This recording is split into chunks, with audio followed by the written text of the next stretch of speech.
রিয়া, হ্যাঁ মা। টিফিনের কৌটাটা ব্যাগ থেকে বের করে আনতো, আমি ওটা ধুয়ে দেবো। মা টিফিন কৌটা চাইছে, কি করব? খাওয়ার তো শেষ করতে পারিনি, টিফিন কৌটায় রাখা আছে, না ব্যাগে প্যাক করে ঢুকিয়ে দিই। তাহলে মা জানতেই পারবে না, মা ভাববে আমি প্রতিদিন টিফিন খেয়ে নিই।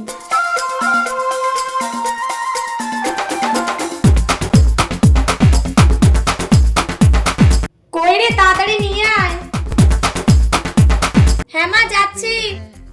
Royal tiger finish. রিয়া, পরশু তোর স্কুলে গার্ডিয়ান মিটিং আছে? না তো। তাহলে টিনার মা যে আমাকে বললো পরশুদিন নাকি গার্ডিয়ান মিটিং আছে, টিনা তার মাকে এসে বলেছে। ও আচ্ছা, টিনা মনে হয় কম নাম্বার পেয়েছে, ওই জন্য টিনাকে মিটিংয়ে ডেকেছে, আমাকে তো কিছু বলেনি। ও, কিন্তু তুই তো বলেছিলিস ইউনিট টেস্টের খাতা এখনো দেয়নি, তাহলে নাম্বার কি করে জানলো টিনা? তো খাতা বের হয়নি তো, ম্যাম নাম্বার জানে, ওই জন্য ম্যাম টিনাকে বলে দিয়েছে। আচ্ছা, তুই তোর নাম্বারটা ম্যামকে জিজ্ঞাসা করিসনি?